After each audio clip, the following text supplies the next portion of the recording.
Je vais demander à Roxane de procéder à l'appel. Michel Amiel. Présent. Dominique Bucci. Monique Slissa. André-Vincent Balzano. Annie Martin. Pierre Tonarelli. Francette Mépi. Bernard Chauveau. Sophie Chalamel. Fabrice Vega. Robert Bastard. Janine Filière. Gérard Pateau. Daniel Marron. Gérard Ballard.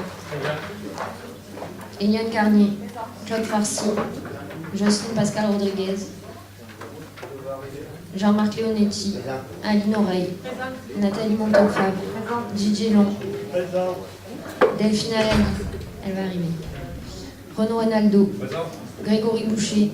Caroline Tchélékian. Roxane Calafa présente. Maximilien Fuzon.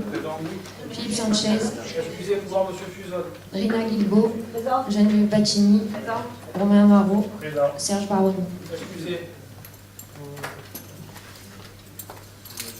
Jocelyne vient d'arriver. Parfait, donc on peut commencer. Avant de rentrer dans le vif du sujet, nous avons deux décisions qui sont deux décisions d'Esther en justice. Pas de remarques.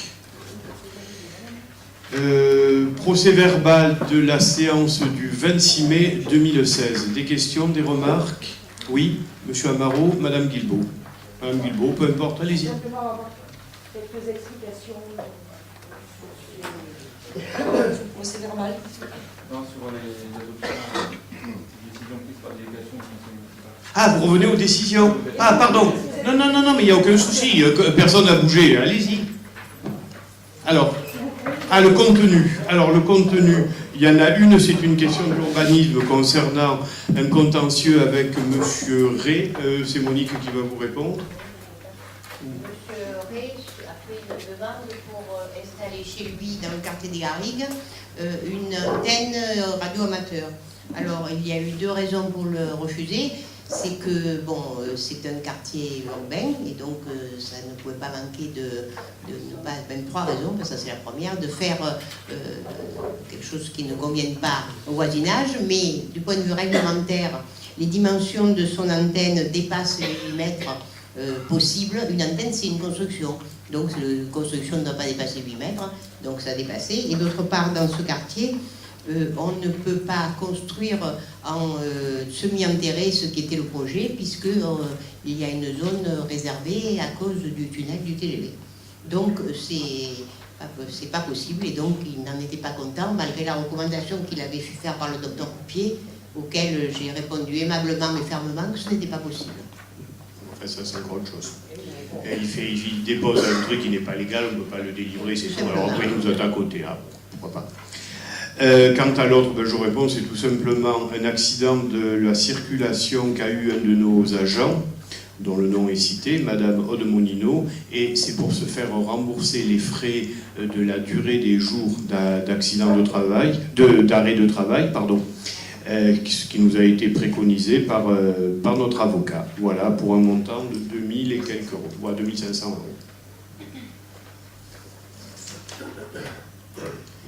Monsieur Amaro, c'était la même chose? Allez-y. Oui, du coup, c'est concernant le procès verbal du précédent conseil municipal, oui. Pour revenir sur la délibération numéro 17, sur la convention de mise à disposition d'ouvrages et de financement de prolongement du chemin de la Coueste, où 5 élus ont voté contre.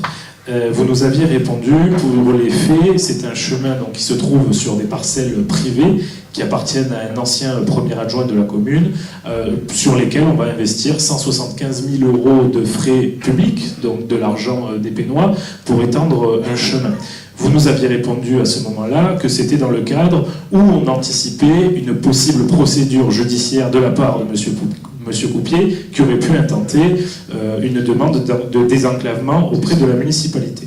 Donc on s'est renseigné, c'est juste pour vous informer que du coup au niveau législation, la réponse qui nous a été donnée est totalement incohérente, et c'est la raison pour laquelle nous avons alerté cette semaine le préfet des Bouches-du-Rhône ainsi que le tribunal administratif de Marseille, où nous avons demandé et nous avons dénoncé la délibération municipale au titre de contrôle de légalité, et nous avons informé monsieur le préfet que lors du conseil du jeudi 26 mai, la délibération numéro 17, qui est donc celle-ci, a été mise au vote.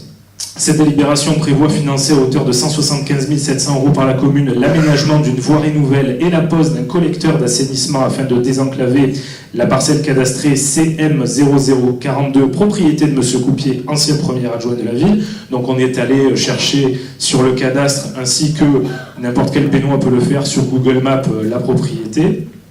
Et on a informé M. le préfet ainsi que le tribunal administratif de Marseille, et on leur a relaté plusieurs points. Comme indiqué sur le plan, la parcelle en question fait partie intégrante de la résidence principale de M. Coupier, et il a d'ores et déjà un accès à sa parcelle, donc oui, il est enclavé, mais uniquement par lui-même.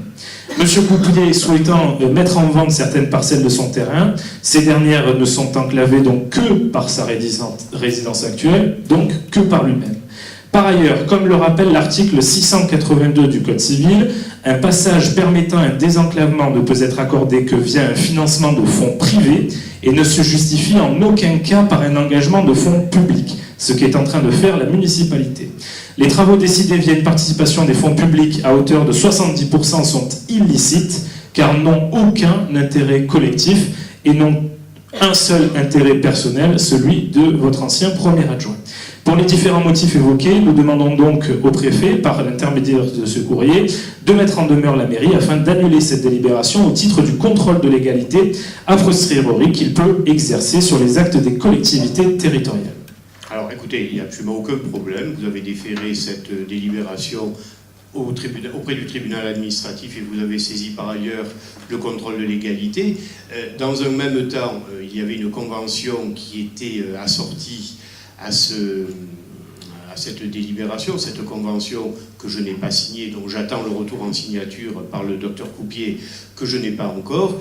On n'a pas la même lecture. Il va de soi que si le contrôle de légalité allait contre cette délibération, je n'aurais aucun état d'âme à la retirer, que les choses soient claires. Alors là, vraiment, je ne me sens pas du tout piégé, on n'a pas la même lecture, j'aime pas trop les contentieux, y compris avec un ancien élu, surtout un homme comme Jean Coupier, mais il va de soi que s'il y avait de notre part une part d'illégalité de cette délibération, sachez premièrement que j'en assume la totale responsabilité, comme je l'ai toujours fait, et que par ailleurs, vous avez très bien fait de signaler qu'il s'agit d'un contrôle a posteriori, comme le veut la loi actuelle par rapport à ce que c'était avant les lois de décentralisation, et que dans ce cas-là, je retirerai la délibération sans souci. Merci de votre réponse. Ce que nous remettons quand même en cause, c'est le fait qu'on puisse nous apporter comme réponse que la mairie a anticipé le fait que M. Coupier puisse intenter une action envers la municipalité. Or, tous les textes de loi expliquent bien qu'en cas d'enclavement, la personne qui se trouve dans une situation d'enclavement ne peut en aucun cas faire appel à des fonds publics pour être désenclavé. Il n'y a aucun souci. Je ne sais pas quand est-ce que vous avez fait ce recours. Bon, comme vous savez, le contrôle de légalité a 2 mois pour demander à l'exécutif, au nom de l'illégalité, de retirer la délibération. Je n'hésiterai absolument pas à le faire et à le signaler au conseil municipal si tel était le cas. Je signale l'arrivée de Madame Alali et de Madame Marron. Voilà, on n'a pas encore commencé. Donc c'était cette remarque au sujet du procès verbal. Monsieur Fuzon. Je voulais juste savoir pourquoi les délibérations ne sont pas en ligne sur le site de la mairie. Ah, j'ai pas d'éléments. Là, je me tourne vers l'administration. Ils n'y sont pas. Alors.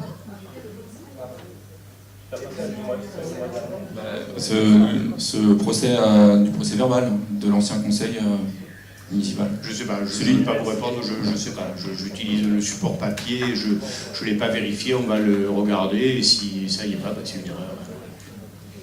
Bien, l'ordre du jour commence par 6 délibérations rapportées par le docteur Balzano.